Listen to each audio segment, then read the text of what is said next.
My name is Kim Diana Connelly, and I use she, they pronouns, and I offer these to offer a truly authentic space and to be inclusive. I've been a member here since 2010,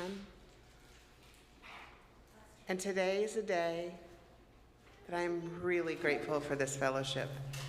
This is a week that I'm holding tight to my Unitarian Universalist faith.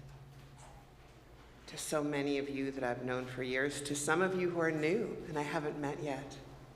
To those of you online, thank you very much for joining us, and to those watching later, we're glad you caught up. We are all so glad you're here today. If you are a newcomer, we hope you'll keep coming back and make your spiritual home with us. For those of you who've already made UU Amherst your home, we hope you will continue to challenge yourself, to grow, and discover opportunities to learn and serve. For those gathered in the chapel, please, please, please, please, please, I'm supposed to read, I urge you, but I'm saying please, please, please, please, please, either turn off your phone completely or put it into airplane mode, preferably turning off your phone. That frees up the web bandwidth for the live stream, because our web Wi-Fi here is a little wobbly at best. And we want our online community, both those who are here, who are going to watch, who are here with us but not in the room with us, and those who are watching later, to have as full an experience as possible. For those of you who might need a little extra hearing support, we have two suggestions. One, you might move a little closer. There's some empty spaces toward the front. And it really has been proven with detailed research that it's easier to hear from the front. Or we have hearing devices back at the usher station at the back of the chapel, and you can borrow one for the service, because you're not going to want to miss a moment of this amazing service. Because everything in our time together has been carefully crafted to create a cohesive experience. So breathe. Let yourself relax, be fully present to what's unfolding, both around you here and within you. You are safe. You are among friends. Because whoever you are, wherever you come from, whomever you love, you are welcome here.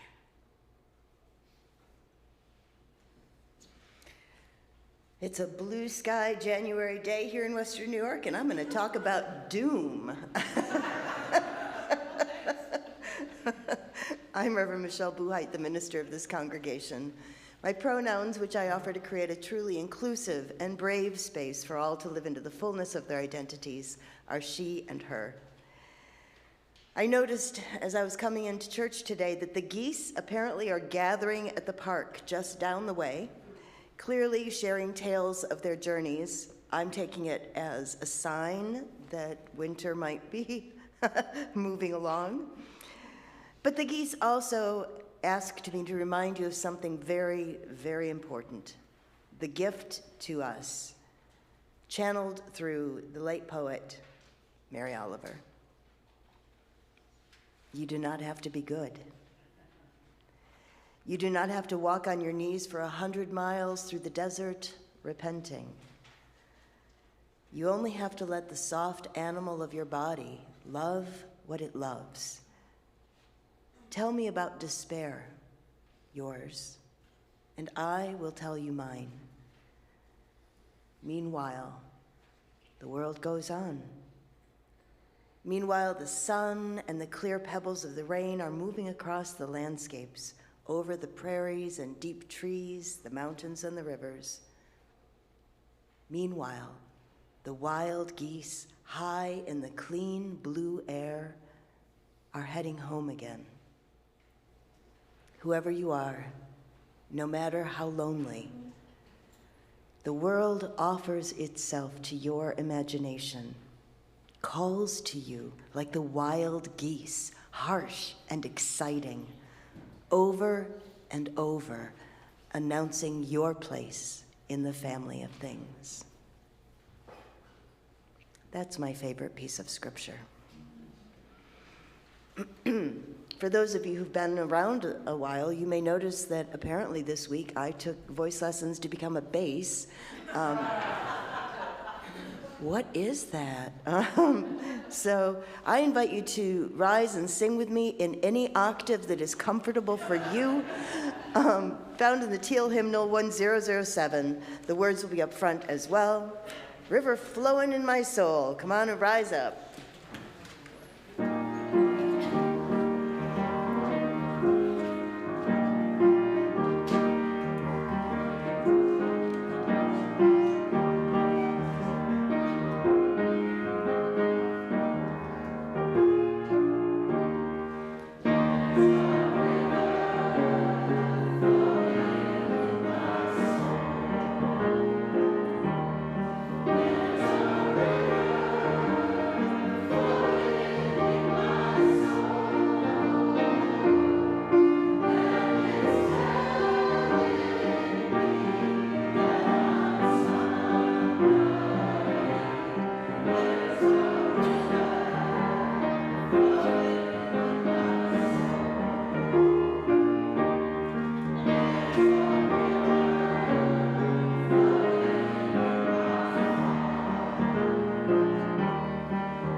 I feel like you should dance, but you should probably be seated.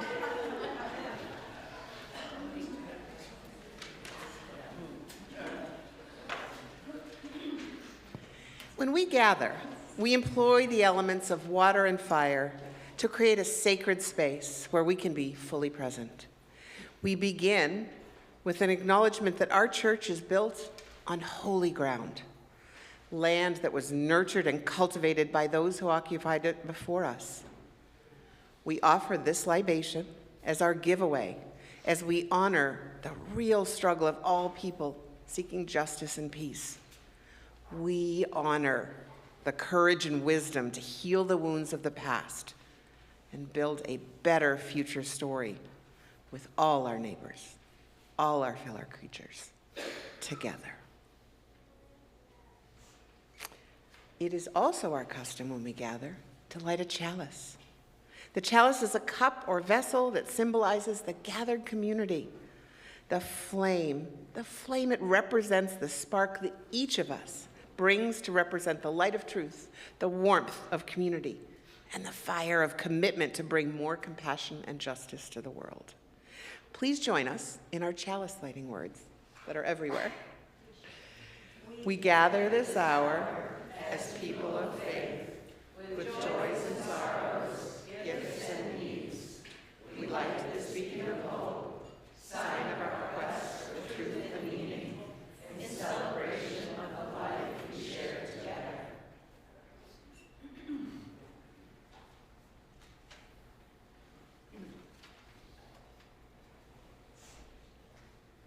Each week we bring our whole selves into this sacred time. We bring our joys, our concerns, our sorrows, our sense of impending doom. And the table where we gather is at the heart of UU Amherst. It symbolizes who we are, both as individuals and as a gathered community. This is the time and this is the place where you can be fully yourself. As the music plays, I invite you to come forward and to place a stone or a shell on the table labyrinth in honor of all that you are and all that you bring. Come forward now.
So nice to see a little kid around you. Don't get that.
I place a final stone in honor of all those who are joining in our wider, unseen community as they gather online. We are called to heal and bring love to all the broken places. Let's share a few breaths as we expand our circle to include those who may not be present, but whom we carry in our hearts.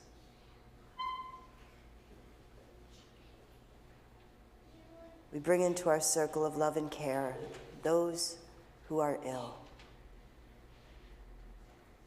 and those who are caring for them, who love them, who are worried.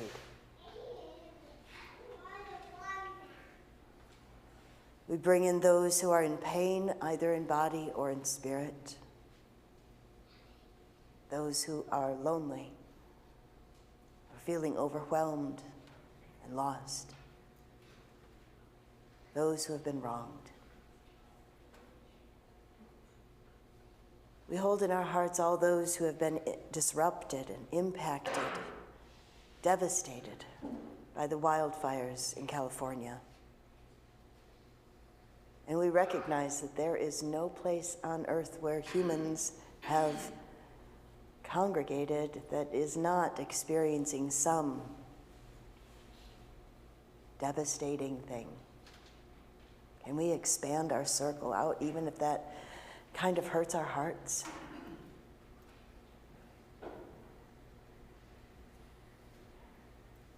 We also acknowledge all whose lives have been disrupted and made more precarious because of the recent changes in our country. As people who believe in inherent worth and dignity, may we discern the path that will result in more compassion and justice for the earth and all her children. I pray that we will be courageous, literally heart-filled, as we confront systems that depersonalize all of life on this finite planet. May our hearts remain tender, even when we would create a wall around them to protect ourselves. May we continue to find hope and goodness in the source of love. May we find strength and peace and the courage to carry on. Amen and blessed be.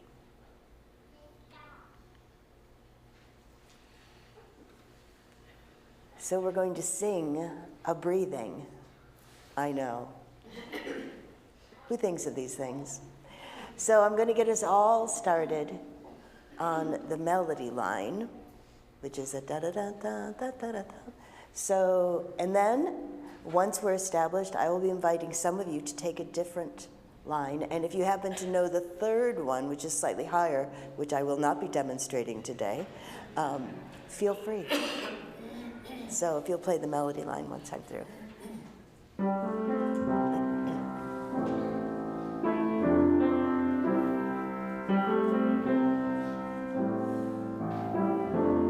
Let's try it together. When I breathe in, I'll breathe in peace. When I breathe out, I'll breathe out love. When I breathe in, I'll breathe in peace. When I breathe out, I'll breathe out love. When I breathe out.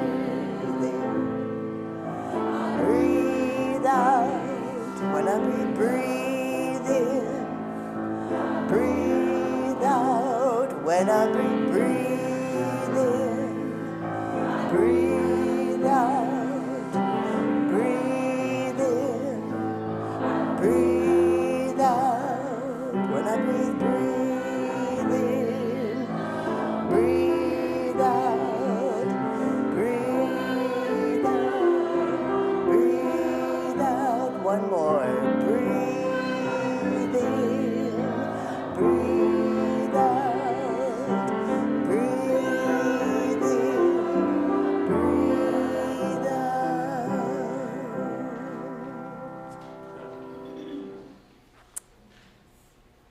Y'all are amazing. Excuse me 1 second.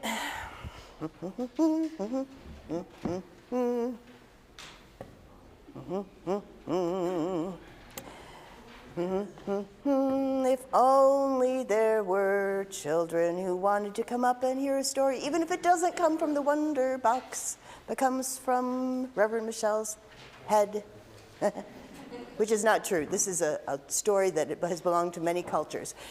And kids, you'll get to see my very cool walking stick if you come up and see me. Here they come to save the day. Quinn, are those mouse ears or kitty ears on your head? No. Are they kitty ears? They're very cute ears. Very nice. That means you'll be able to hear extra well. Woo-hoo. Go Bills, huh? We got the gear. I love it. So, I promised you could look at my fabulous walking stick. Isn't this cool? It has runes on it, and it's got this carved person. It's very cool. Do you want to feel it? Yeah, because it's all carved. Here, I'll come back to you. Isn't that nice? Want to feel it? Yeah, it's very cool. This has absolutely nothing to do with the story. But it's a really cool prop. Well, it kind of has something to do with the story, because it's an ancient story, and so I'm going to act old, which I'm not.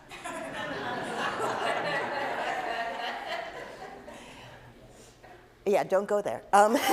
So, once there was a very old farmer, very old, like 30, super old farmer. And he had a son, one son, and they had one horse, and they were trying to work their farm. Well, in that time and in that place, you really needed like more horses to work the farm, because otherwise it's a lot of work for the humans. But they just had one. And they had nosy neighbors that had an opinion about everything. And so one day, the son opened up the gate to the pasture, and the horse took off. Shoo! Gone. Oh no. Now all that work was going to have to be done by that old farmer whose back was kind of hurting by now, and his son. And his neighbors came over and said, "Whoa, we saw your horse take off. That's really bad luck. You must have done something to deserve all that bad luck." And the farmer, standing with his walking stick prop, said, maybe yes, maybe no, maybe bad luck, maybe not. Well, and the neighbors, they went trotting off to well, they didn't really trot, the horses trot, the people walk. They walk back to their homes, but they were peeking out the windows to see what was happening, because they were that kind of neighbor, inquisitive.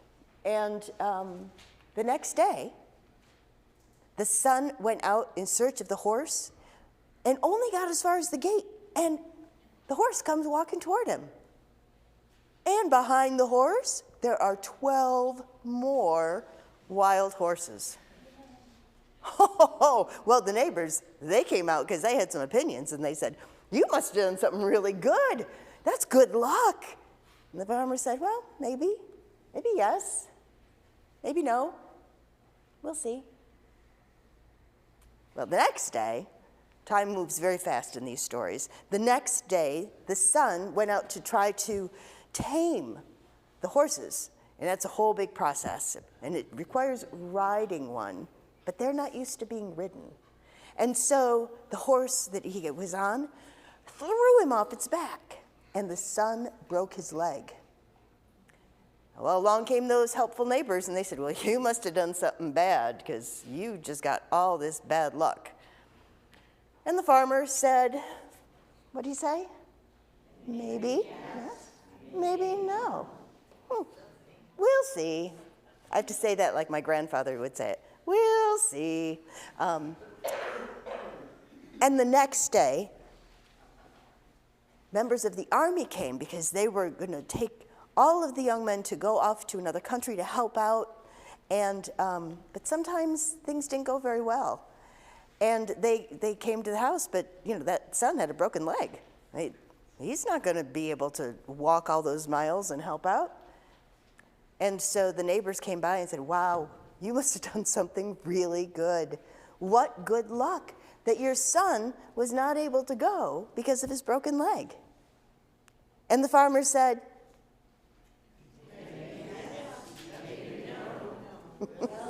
"We'll see." There is no spiffy ending to that story. You get to think about that. Maybe yes, maybe no. Good luck, bad luck. We'll see. And now I invite all of us to sing our children to their activities.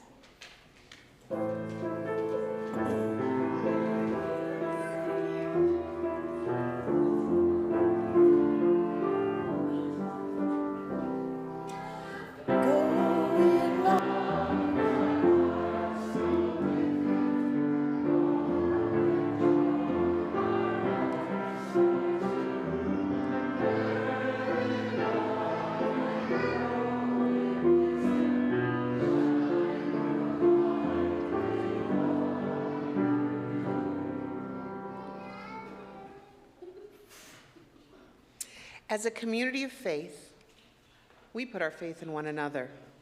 In Unitarian Universalist congregations, This takes the form of a covenant, a sacred promise freely given of how we will aspire to be with one another. I invite you to join me in sharing our covenant. And you know, it doesn't matter. It doesn't matter if today's your first day or you've already made UU Amherst your home, you know, like long ago or super long ago, or last year, all good. Because we extend to you the grace of our covenant. So please rise in body and spirit.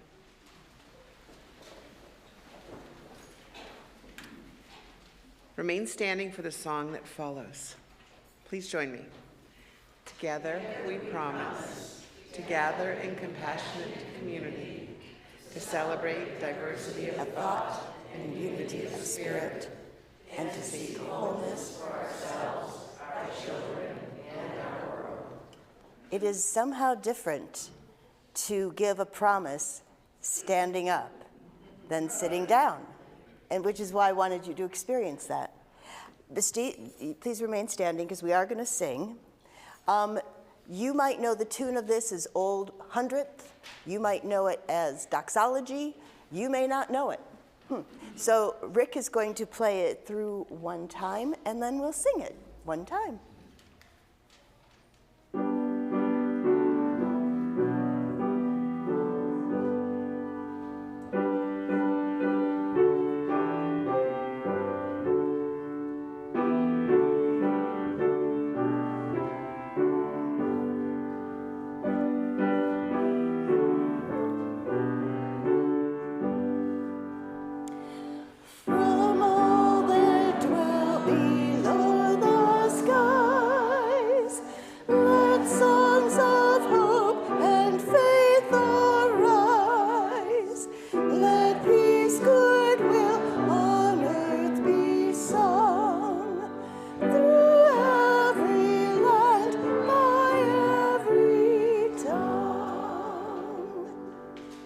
Seated.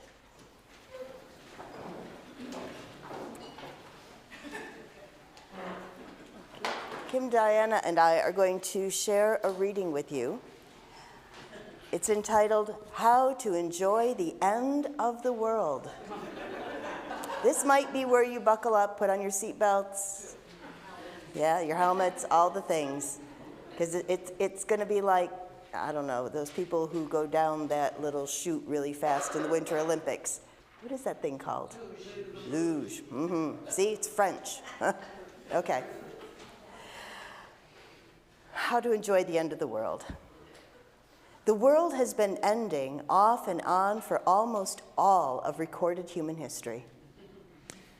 Some people take comfort in the sheer number and historical variety of the prophecies of doom, supposing that if they've been wrong about it up to now, and we're still here, then we can relax and assume we'll still be here tomorrow.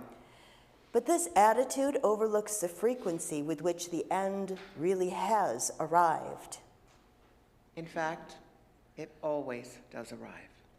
Every great and small civilization before our own has ended one way or another, and some of those endings were abrupt and terrifying. It would be simple-minded to assume that we're special.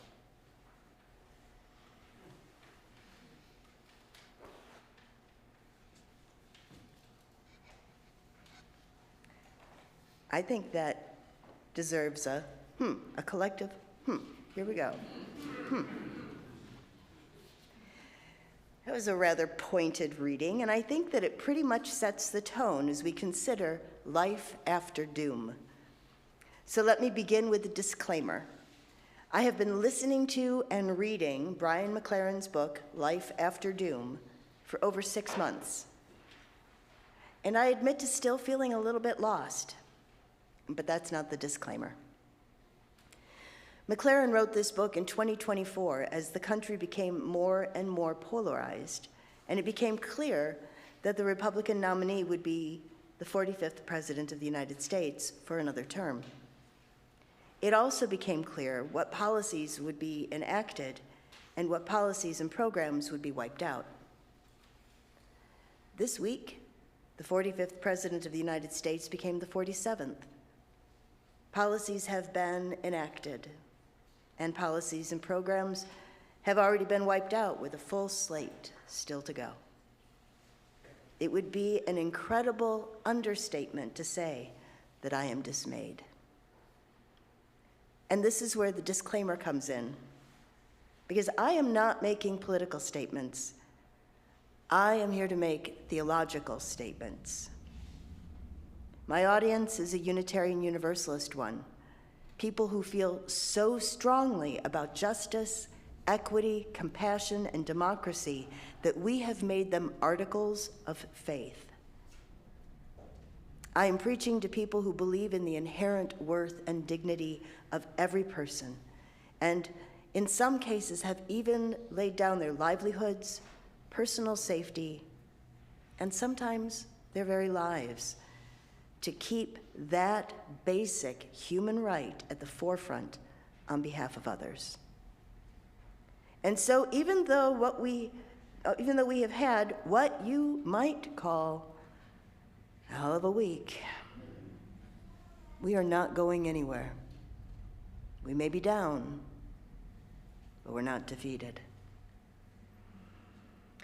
Today, as we talk about doom, I want you to keep in mind the wise farmer from our children's story. Things happen. Good luck, bad luck, maybe. We'll see. I suggest we all put on our secretive Mona Lisa smiles and pay close attention to which way the winds are blowing. Because there's a lot of doom in our world, and it's real, and we are in the thick of it. As McLaren says, welcome to reality. In the book, he spends a good amount of time laying out the facts. This is an extended quote. Our global civilization, as currently structured, is unstable and unsustainable.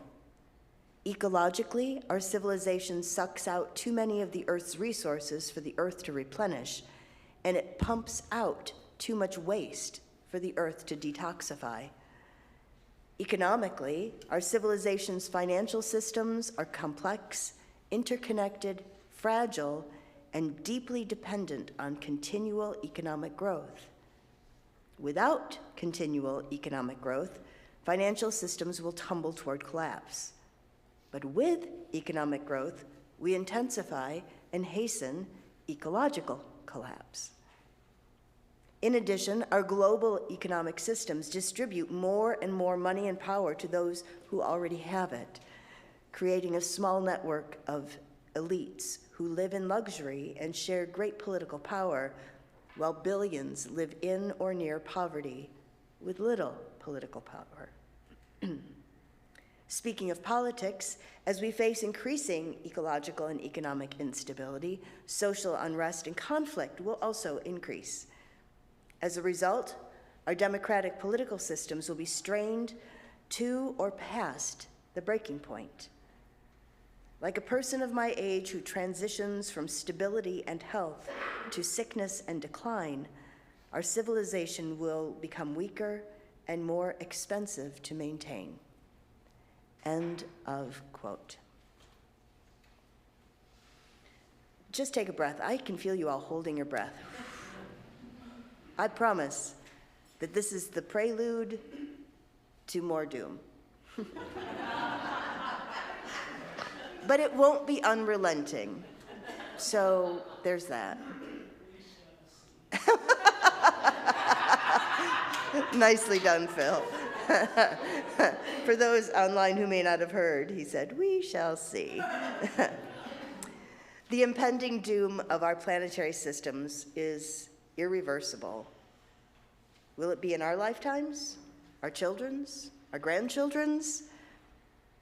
It's quite likely. So we have choices. Are we willing to make some sacrifices now to keep the world habitable for humans for another couple generations, another 100 generations, more? How about habitable for other mammals, even if humans can't survive? Will we do it for them? Will we do it for the amphibians, for the salamanders and newts? What about the magnificent redwoods or the Himalayas? There's doom and despair everywhere return. McLaren writes, when you dance with doom, doom changes you. It can scare you and exhaust you and leave you paralyzed in despondency, cynicism, and bitterness. Doom can win and life can lose. So what does doom look like or feel like? And how is it to dance with doom? So we're going to move out of our thinking mode and let things go a little deeper into our feeling mode. We don't often have liturgical dance as part of our service, but today we do have an opportunity to experience the embodiment of the dance with doom. If, as it progresses, you feel the urge to giggle or to applaud at the end, I invite you to breathe through that need to disrupt your anxiety.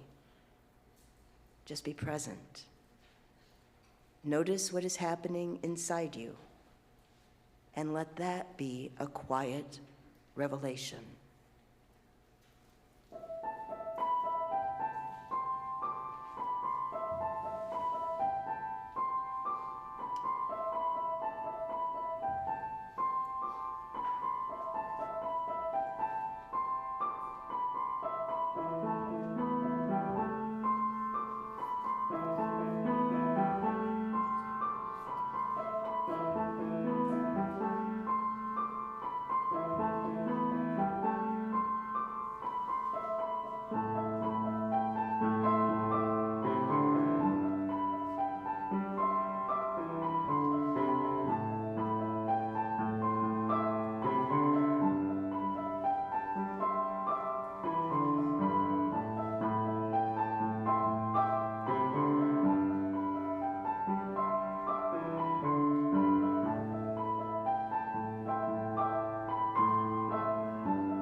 There is life after doom, but to get there, first you have to face the doom. When you dance with doom, doom changes you. Take a moment. Introverts, I'm feeling your anxiety. It's about to happen. Turn to someone near you, and in 5 words or less, describe the doom you are dancing with today.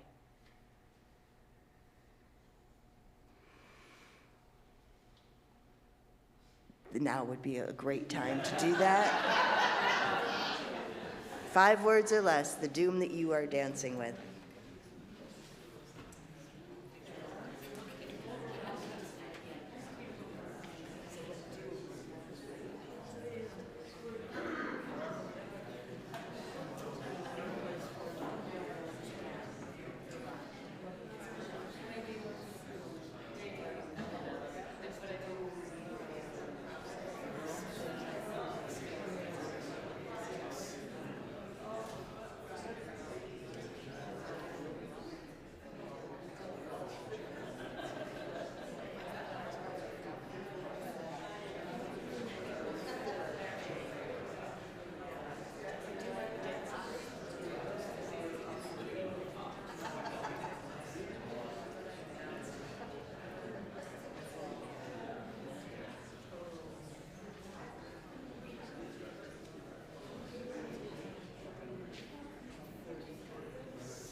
Thank you. There is life after doom, but to get there, first you have to face the doom. When you dance with doom, doom changes you. Doom can win, and life can lose, but the dance can also change you for the better. leaving you more humble and honest, more thoughtful and creative, more compassionate and courageous, more human and alive. It's okay if you don't believe that it is possible to become more human and alive once you feel the full weight of doom. It's been a long time coming, but its path has been inexorable. It's kind of like watching a spider cross your living room ceiling. You may never actually catch it in motion, yet there it is, at the far end of the room. Actually, everything about that analogy feels like doom to me. Today, our journey with doom, our dance with doom, is going to follow a fourfold path that McLaren lays out in his book. Letting go, a path of descent. Letting be, a place of insight. Letting come, a path of resilience. Setting free, a path of agile engagement. So let me tell you that including the resource pages, the book unfolds over 290 pages. Clearly, we will not be going into depth with all of these ideas this morning.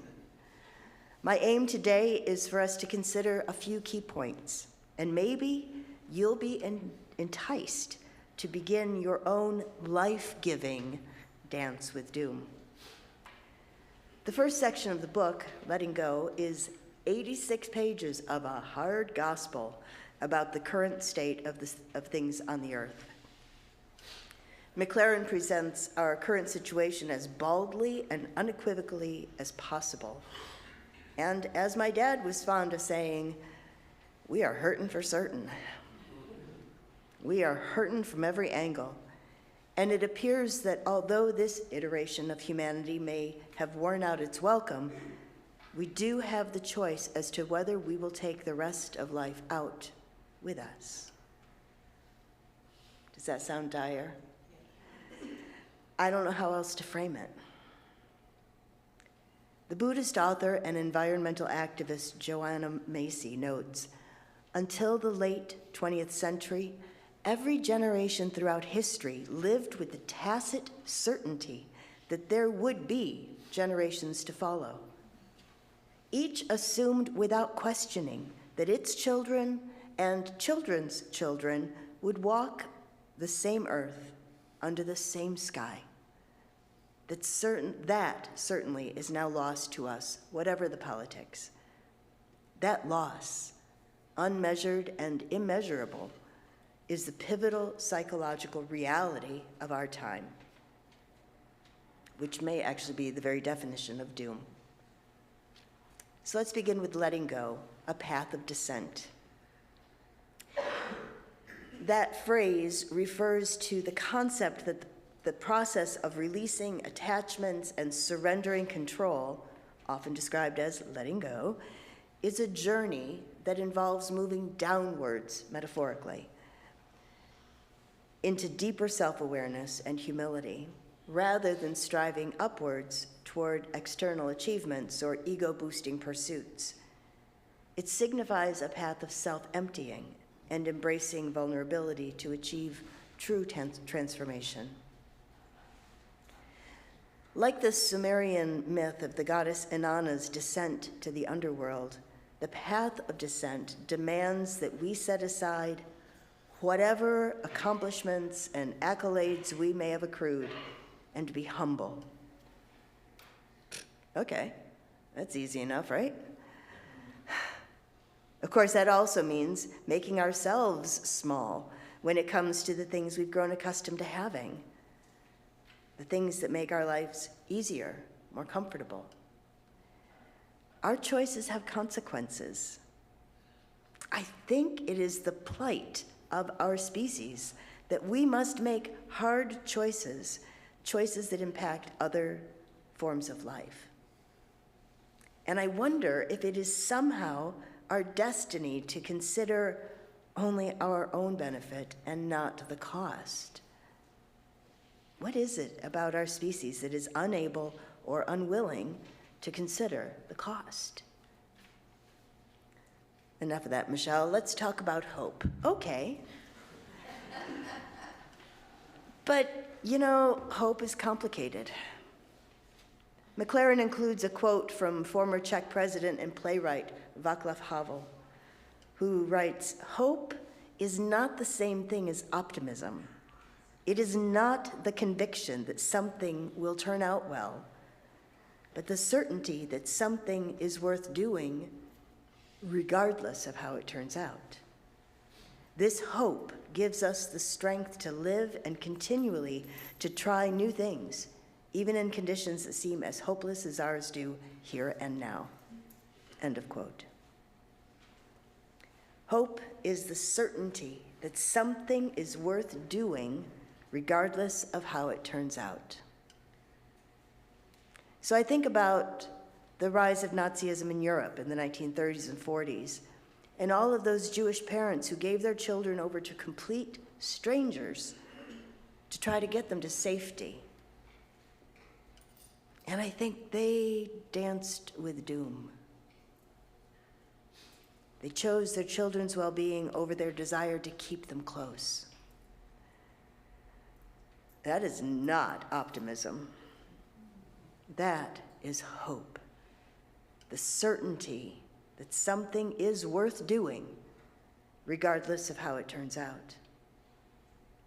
Thinking about that same time frame, I think about two Unitarians, a Unitarian minister, Waite Still Sharp, and his wife Martha, who left their own children in the Midwest in the safe care of their parish and risked their lives as they traveled to Europe to personally bring Jewish children to safety. When you dance with doom, doom changes you. It can scare you and exhaust you and leave you paralyzed in despondency, cynicism, and bitterness.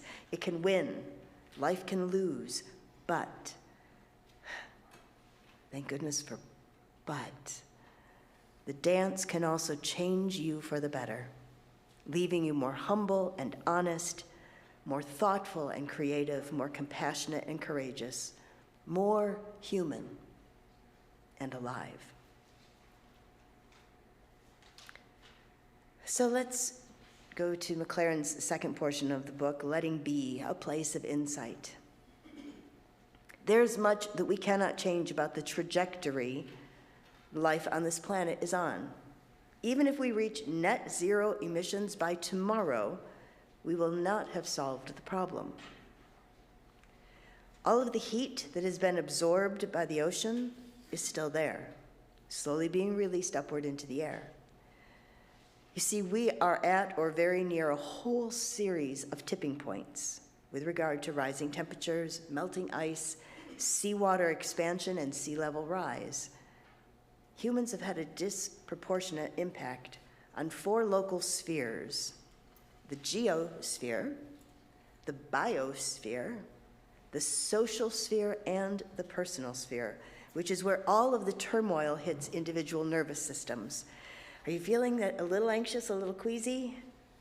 That's where it hits individual nervous systems. And now it's time to recall our story.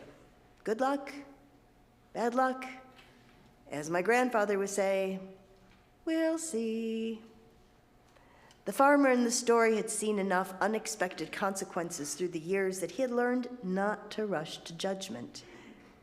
It's important to be able to hold both short and long-term vision. As we let go of either or thinking, we may find that we feel deeply grateful for the amazing gifts given to us by civilization, even as we mourn the unintended consequences. McLaren suggests that we are candles, lit and alive now.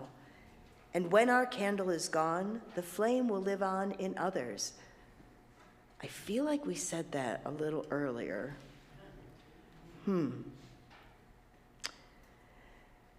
With this perspective, we need not fear death. It is simply a feature of life, a part of the beauty that will live on as long as our universe itself. So let us shine our little light while we can, doing all we can to leave our descendants with a habitable world and the skills and virtues to flourish in it. In our whirlwind race through the book, we've come to part 3. You are speed readers.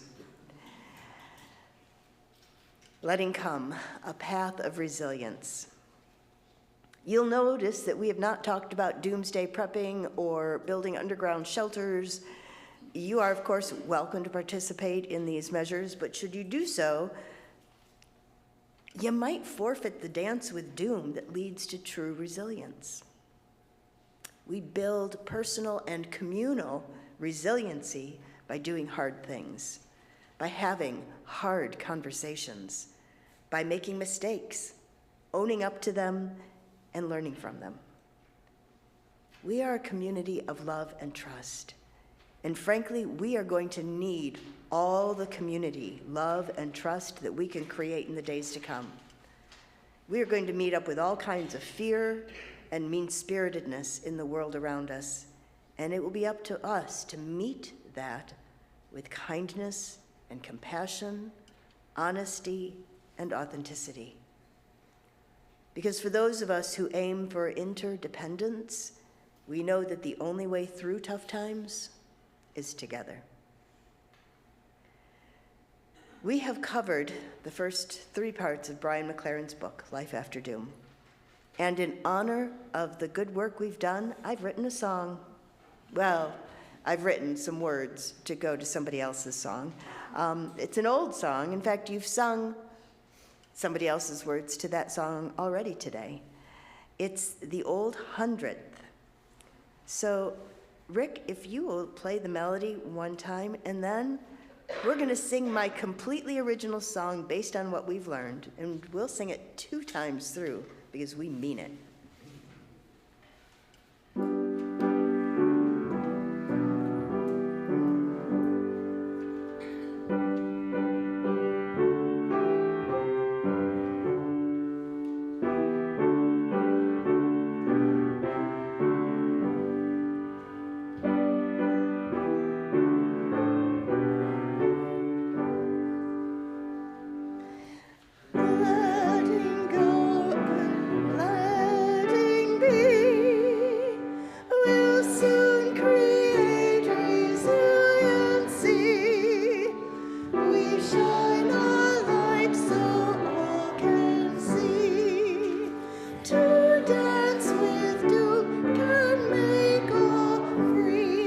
Start with the word so. So letting go and letting be will soon create resiliency. We shine our light so all can see. To dance with doom can make all free. And that was all I hoped it would be. Thank you. If you're keeping score, you know we have reached the 4th and final part of McLaren's Life After Doom. And I don't know about you, but I'm not sure I'm there yet. I am not there yet. I want to be there. I feel a certain pastoral responsibility to be there so I can lead you all there. And yet here we are. As the 12th century Christian mystic Hildegard of Bingen is remembered for saying, even in a world that's being shipwrecked, remain brave and strong. This is just the beginning, my friends. We are going to need all of our combined resiliency to get through the coming years. We are going to need hope even when our optimism fails. This gathered community can be a source of solace and determination. And so I want to end as we began with an embodied dance with doom that reminds us there is life after doom. But to get there, you have to face the doom. When you dance with doom, doom changes you. Doom can win and life can lose, but the dance can also change you for the better, leaving you more humble and honest, more thoughtful and creative, more compassionate and courageous, more human and alive.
That is our prayer. Amen, and may it be so. I invite you to sing with me a bit more than just one line. This is a very beloved song, Blue Boat Home. Words will be up front. It's in the Teal Hymnal number 1064, and feel your place in the universe as we rise and sing.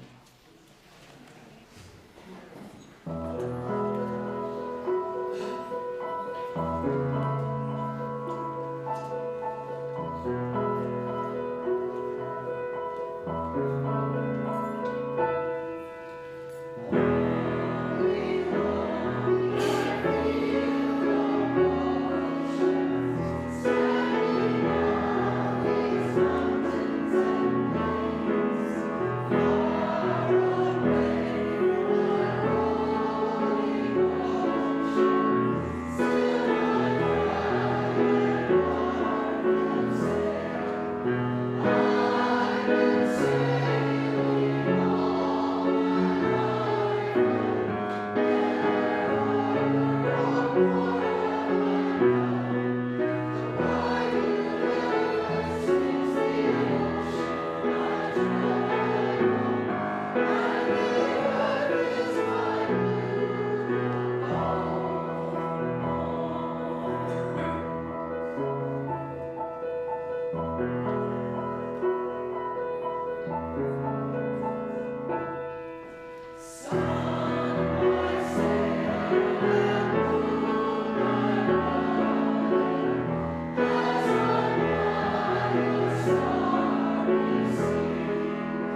Do I need to? There we go. Making time for an offering of gifts and pledges is an act of faith, an opportunity for us to live into one of our core values of Unitarian Universalism, generosity.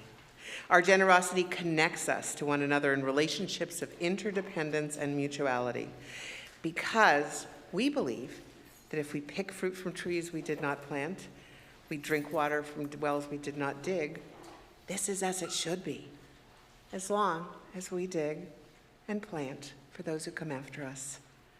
Today is your last opportunity to share the offering with Hearts and Hands, Faith in Action. You will find instructions for how to contribute at the tiny desk next to the candles at the back of the chapel. And there's a green basket there for your convenience, or you can drop your contribution in the offering basket as it is passed. So we are now going to pass the baskets along the aisles. Please rise, and the usher will bring you, Please rise, and the usher will bring you, and the offering will now be gratefully received. And remember, you can always text your offering. Go to uuamherst.org.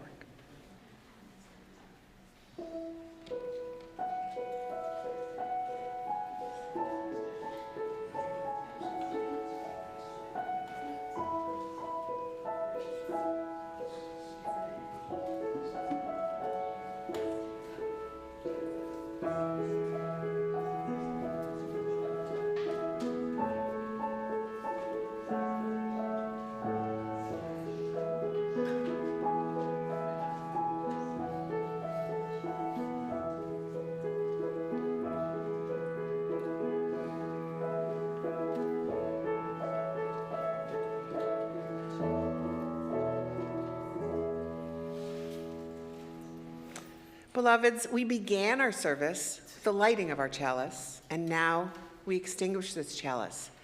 But I invite you to remember that we're not quenching this flame. We're returning it to our individual hearts, strengthened by this time together, so that we can share our light in the world when it's more important than ever. So please join me as we extinguish our combined flame and accept the renewed flame in your own heart, that each of us might bring more light and love to a dark and hurting world. Please join me. We extinguish this flame, but not the light of truth, the warmth of community, or the fire of commitment. These we carry in our hearts until we are together again. As our service draws to an end, our service to the world is ready to begin. You can find so many opportunities for growth in service in your order of service and on our church website. You're all invited to stay for coffee and conversation in the Emerson room. Just follow the people to the back through either door. Parents, please remember to gather up your children. There's a kid-friendly zone in the way back part of the Emerson room. I invite Karen to come give us announcements from yesterday's ministry train.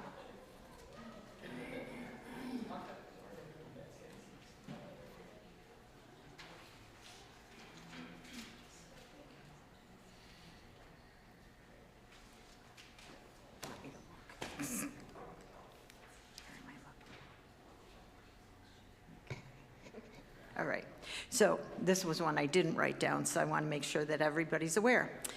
There is a new to UU, February 8th, 9 to 1, and you want to see Sally Hamlin or Reverend Michelle. All right, next.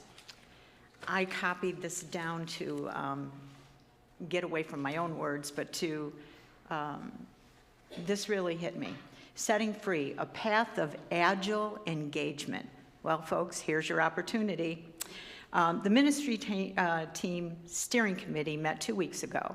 We came up with an opportunity to come together in community and to be in service as a team to support the victims of the West Coast wildfires.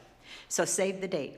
February 23rd, after the annual meeting, UU Amherst will be hosting a spaghetti dinner to benefit the West Coast wildfire victims. Dinners will be eat-in or take-out.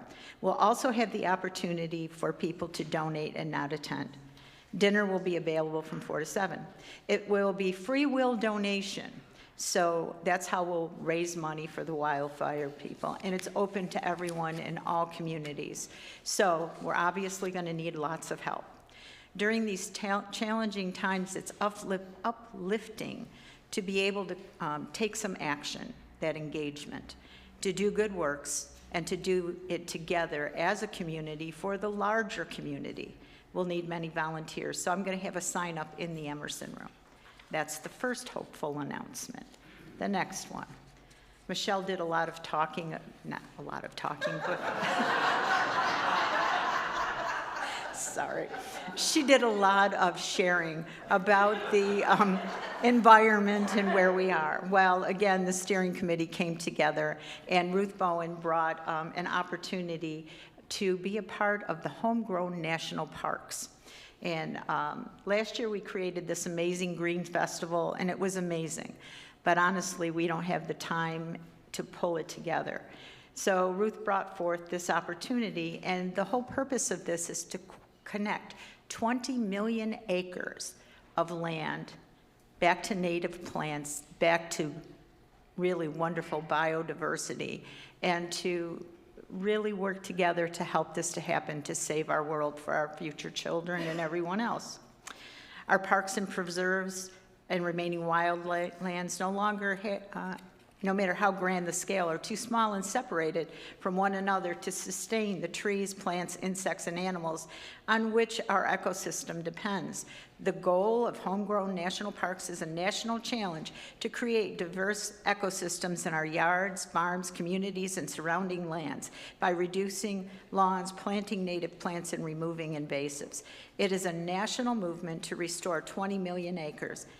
If many people make small changes, we can change and restore healthy ecological networks, and the weather changes ahead. Homegrown National Park challenges for everyone who has soil. Everybody has soil, even in your apartment. If you have a plant, you have soil. Our goals are to promote biodiversity and native plants. So I'm going to skip all that. For us, it may be a series of activities that promote biodiversity. We already do and have done many activities: gardening, farmer's pirate, recycling, goats eating the invasives, labyrinths, meetings, events, etc., out in the ecology center, energy conservation, solar panels, using recycled paper products, energy efficient appliances, speakers on native plants, seeds and seedlings in the Insight series, preserving and improving the ecology center. So that is going to be the long range goal. Now here's the deal. I have till Friday to write a grant. So I need your ideas, and we need doable things, not something that is going to be really exhaust everybody, but small things done in small engagements that we put together and really create for our future. So I'm hoping that you have ideas, that you want to participate. And again, the grant, I need to write it by Friday, and I'm really looking forward to hearing your ideas. So thank you. Be engaged, be set free.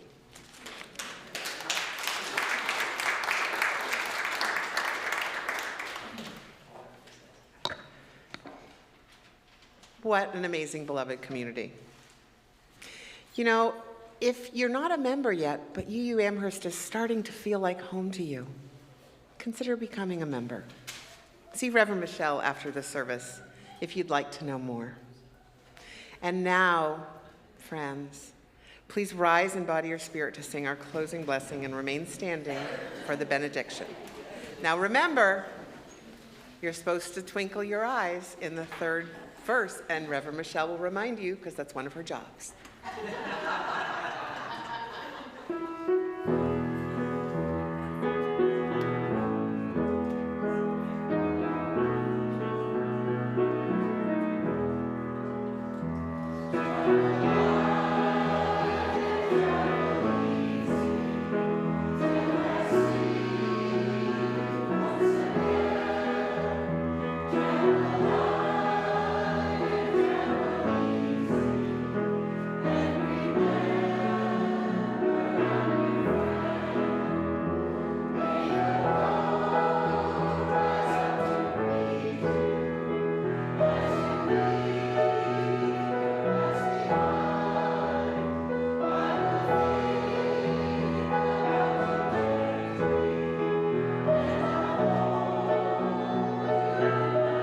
Twinkle your eyes.